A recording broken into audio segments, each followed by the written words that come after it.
సిటీలో ప్లాట్ కొనండి. ఫ్యూచర్ లో మీరు కోటీశ్వర్లుగా మారే అవకాశం కోసం వెంటనే మాకు కాల్ చేయండి. నమస్కారం. కార్తీక పురాణం 16వ రోజు పారాయణలోకి వచ్చాం. అయితే వశిష్ఠ మహాముని చెప్తున్నారు, ఎలుక మనిషిగా మారింది. అది కథ విన్నాం కదా, అలాంటిదే ఇంకొక కథ చెప్తారనమాట. వశిష్ఠ మహాముని ఏం చెప్తారంటే, దామోదరునికి ప్రీతికరమైన ఈ కార్తీక వ్రతాన్ని చేయని వాడు కల్పాంతం వరకు నరకాన్ని పొందుతారు. కార్తీక మాసం 4 రోజులు నియమంగా తాంబూల దానం చేయవాడు జన్మాంతరమందు వాస్తవముగా భూమికి ప్రభు అవుతాడట. కార్తీక మాసమందు 4 రోజులు పాడ్యమి మొదలుగా ఒక్కొక్క దీపాన్ని హరిసన్నిధిలో వెలిగించేవాడు విగత పాపుడై వైకుంఠాన్ని పొందుతాడు. ఈ హరిసన్నిధిలో అంటే మన ఇంట్లో అయినా దేవాలయంలో అయినా కూడా పనికొస్తుందండి. కార్తీక పురాణమందు పూర్ణిమ నాడు సంతానాన్ని కోరి సూర్యుని ఉద్దేశించి స్నానము దానము చేయవలెను. అట్లా చేసిన ఎడల సంతానము కలుగునని చెప్పబడింది. కార్తీక మాసంలో హరిసన్నిధిలో దక్షిణ తాంబూల సహితంగా టెంకాయ దానం చేయవాడికి సంతాన విచ్ఛేదం ఉండదు, రోగం ఉండదు, దుర్మరణం ఉండదు. తాంబూలంతో పాటు కొబ్బరికాయలు కూడా ఇవ్వాలన్నమాట. అప్పుడు విశేషమైన ఫలితం, సంతానం తోటి గొడవలు కూడా ఉండవట. కార్తీక మాసమందు పూర్ణిమ నాడు హరిముందర దీపస్తంభాన్ని పెట్టేవాడు, స్తంభ దీపాన్ని పెట్టేవాడు వైకుంఠపతి అవుతాడు. హరి సన్నిధిలో దీపస్తంభ సమర్పణ చేసిన వాడికి కలిగే పుణ్యం చెప్పడానికి నా తరం కాదు, చాలా విశేషమని చెప్తున్నాడు.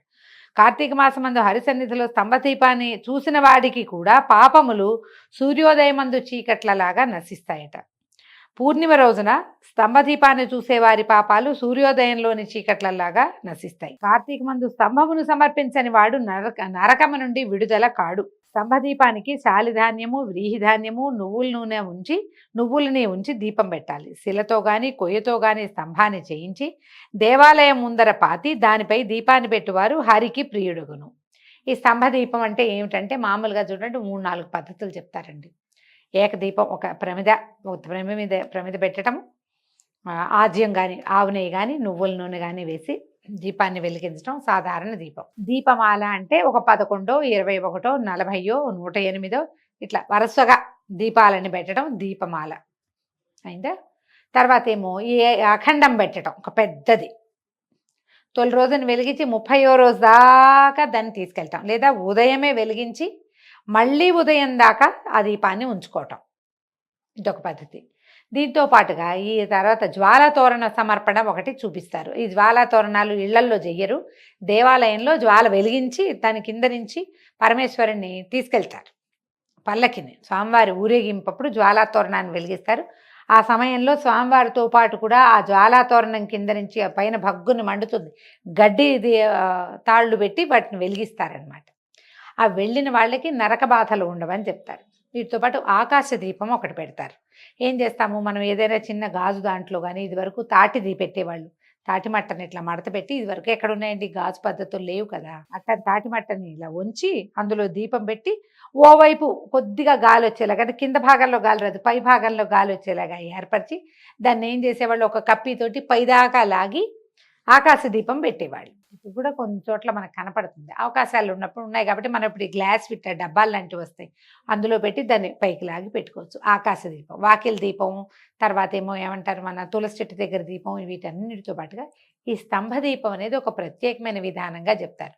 ఎత్తుగా ఏదైనా ఒక స్తంభాన్ని కానీ ఎన్నైనా పెట్టి దాని మీద దీపం పెడతారు, దాని మీద ధాన్యం పోసి దాని మీద పెడితే అది చుట్టుపక్కల చాలా మేరకి దాని వెలుతురు కనపడుతుంది.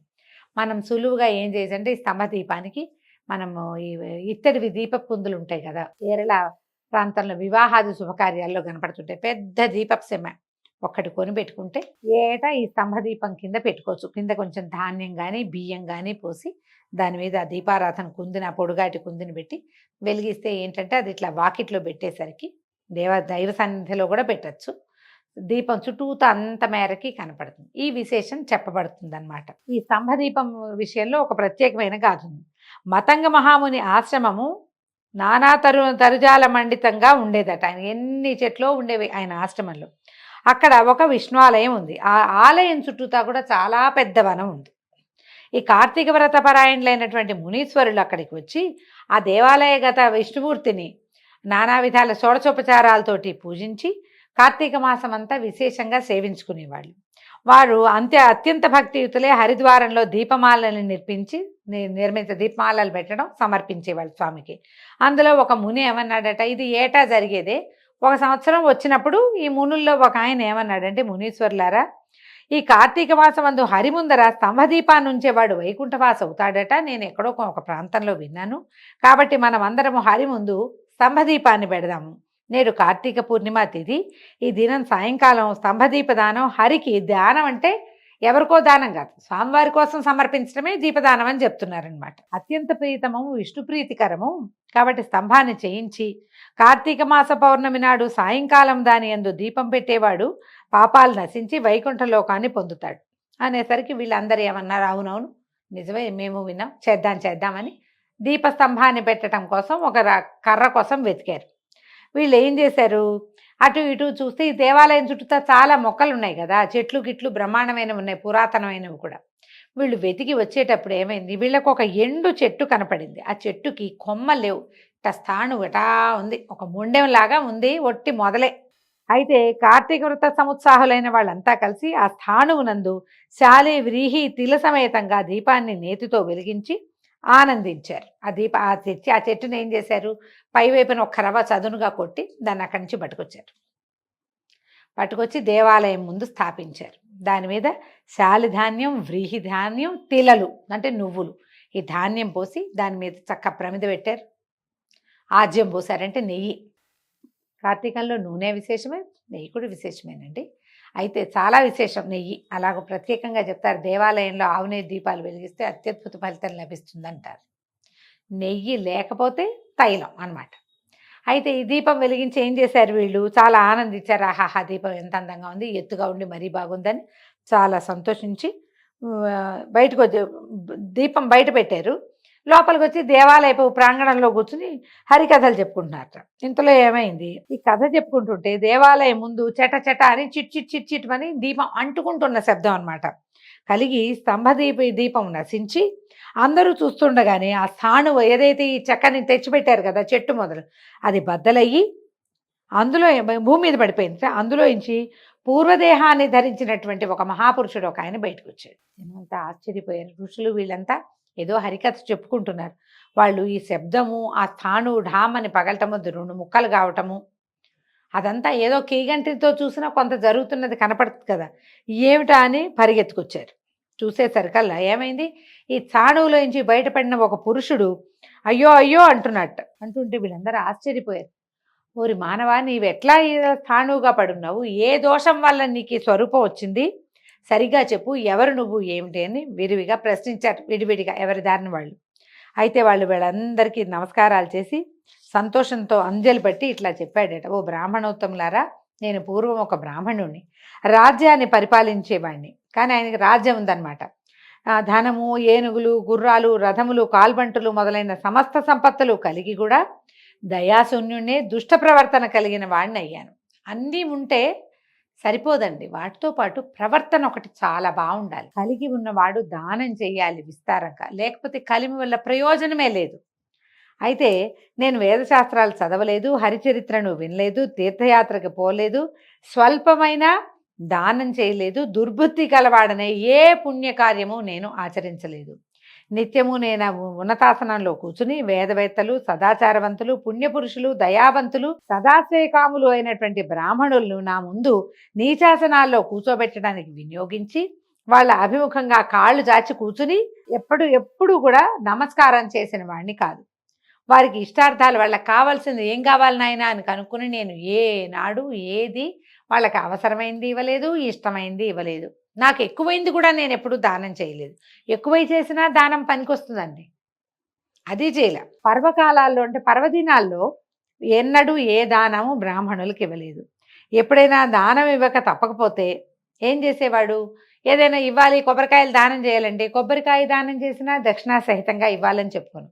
అందులో 1 రూపాయి కూడా పెట్టేవాడు కదా, ఒట్టి తవలపాకుల్లో కొబ్బరికాయలు పెట్టి ఇచ్చేసేవాడట. తర్వాత ఏమైంది, దానం చేయటం, తర్వాత కొంతమందికి ఏమో తర్వాత ఇస్తానండి అని చెప్పి ధారాదత్తం చేయటం, కానీ తర్వాత ఎప్పుడూ ఇవ్వకపోవటం.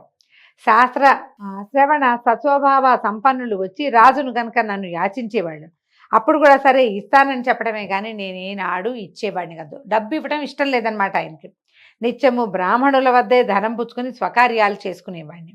నేను ఇట్లా దుర్బుద్ధితో దినాలు గడిపాను. ఆ దుష్కృత కర్మ చేత చచ్చి నరకమందు అనేక యాతల్ని అనుభవించాను. తర్వాత భూమికి వచ్చి 52,000 సార్లు 52,000 సార్లు కుక్కగా జన్మించాడట ఆయన. అనంతరము 10,000 మార్లు కాకిగా పుట్టాను. తర్వాత 10,000 మార్లు తొండగా పుట్టాను.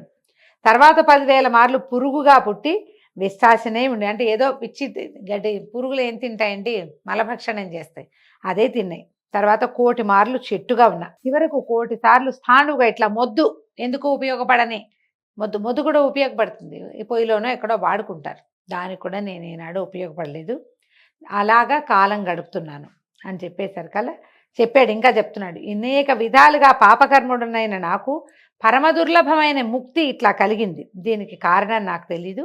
కాబట్టి సర్వభూతముల యందు దయగలిగినటువంటి మహానుభావులు కనుక మీరు చెప్పండి, నాకు చెప్పుదురుగాక అంటున్నాడు. మీరు చెప్పండి, నాకు తెలియటం లేదు. మీ దర్శనం వల్ల నాకు జాతి స్మృతి ఎట్లా కలిగింది. ఇలా ఋషులు మునులు వాళ్ళంతా కూడా కార్తీక మాసాన్ని సాంగంగా జరుపుకుంటూ వాళ్ళ యొక్క తపశ్శక్తి వల్ల, పైగా కార్తీక మాస వ్రత మహాత్మ్యము వల్ల వాళ్ళని చూడంగానే వీడికి తన జాతి, తను ఏం చేశాను ఏం చేయలేదు, ఏం చేయటం వల్ల లేదా ఏం చేయకపోవడం వల్ల ఈ రకమైన పరిస్థితి కలిగింది, అదంతా చక్కగా సాకల్యంగా అతనికి అర్థమైపోయింది. ఆ మాట చెప్పాడు, మిమ్మల్ని చూడడం వల్లే జాతి స్మృతి కలిగింది అని. అప్పుడు చెప్పేసరికల్లా మునీశ్వరులు ఇట్లా విని వాళ్ళలో వాళ్ళు చెప్పుకుంటున్నారట, కార్తీక మాస ఫలితము యథార్థమైంది, ప్రత్యక్షంగా మోక్షాన్ని ఇస్తుంది కార్తీక మాసం. రాతికి కొయ్యకి కూడా మోక్షాన్ని ఇచ్చింది. అందుకే ఈ పూర్ణిమ సమస్త పాతకాలని నశింపజేసేది. కార్తీక పౌర్ణమి చాలా విశేషం అండి. పౌర్ణమి తర్వాత ఈ కథ వస్తుంది. ఇందులో కూడా పౌర్ణమి గురించే చెప్పబడింది. ఈసారి విన్నాం, ఈ పౌర్ణమి చేయలేకపోయాం, పౌర్ణమి తర్వాత ఇది తెలిసింది, అయ్యో ముందే తెలియలేదే అనిపిస్తుంది. సహజం కదా. వచ్చే సంవత్సరానికైనా మనం ఇది తెలుసుకుని ఉంటాం కదా, వచ్చే ఏడాదైనా జరుపుకుంటామని మనం నిశ్చయం చేసుకోవాలి, ఒక మాట ఇచ్చుకోవాలి మనకు మనమే. వచ్చే ఏడాది కార్తీక పౌర్ణమి విశేషంగా చేసుకుంటా ఇందులో చెప్పారు అని ఆ ప్రతిజ్ఞ చేసినా కూడా మీకు ఫలితం బాగుంటుంది. ఈ పూర్ణిమ యందు స్తంభదీపము చాలా సుఖప్రదము. కార్తీక పౌర్ణమి నాడు పర్లతోటి ఉంచబడిన దీపం వలన ఎండిన మొద్దు ముక్తి నొందెను. మొద్దైనను కార్తీక మాసమందు దేవసన్నిధిలో దీపం వహించిన ఎడల పాతక ముక్తిని పొంది దయాళువైన దామోదరుని చేత మోక్షాన్ని పొందింపబడుతుంది. అంటే వాళ్ళు పెట్టిన దీపాన్ని మోసినందుకు ఆ స్థాణువుకి అలాంటి ఫలితం వచ్చిందనమాట. ఇట్లు వివాదము చేయి వారితోటి ఉద్భూత పురుషుడు తిరిగి ఇట్లా అన్నాడు. చెప్తున్నారు, వాళ్ళలో వాళ్ళు మాట్లాడుకుంటుంటే ఇతనికి అర్థమైంది. అడిగాడు, జ్ఞానవేత్తలైన ఓ మునీశ్వర్లారా, దేని చేత మోక్షం కలుగుతుంది, దేని చేత బద్ధుడవుతాడు మానవుడు, దేని చేత ముక్తుడవుతాడు, ఏది మనని కట్టేసేది, ఏది మనని విడిచేసేది, దేని చేత దేహులకు ఇంద్రియం కలుగుతుంది, మళ్ళీ ఇంద్రియాలు కలుగుతాయి, అంటే నేను మళ్ళీ పుట్టి మళ్ళీ ఏదో ఒక శరీరాన్ని ఎలా పొందుతాం మనం, మోక్షప్రాపకమైన జ్ఞానం ఎట్లా కలుగుతుందో ఈ సర్వం నాకు చెప్పమంటే అడిగితే ఆ మునులలో ఉన్నటువంటి అంగిరసుడు అనే మహాముని ఈ ఉద్భూత పురుషుడికి స్థాణువు పగిలి అందులోంచి బయటకు వచ్చినటువంటి మానవుడికి ఇట్లా చెప్పడం ప్రారంభించారు. దీంతో కార్తీక మాసంలోని 16వ అధ్యాయం పురాణంలోది పూర్తయిందండి. రేపు ఉదయం మళ్ళీ 17వ అధ్యాయంలో కలుసుకుందాము. నమస్కారం.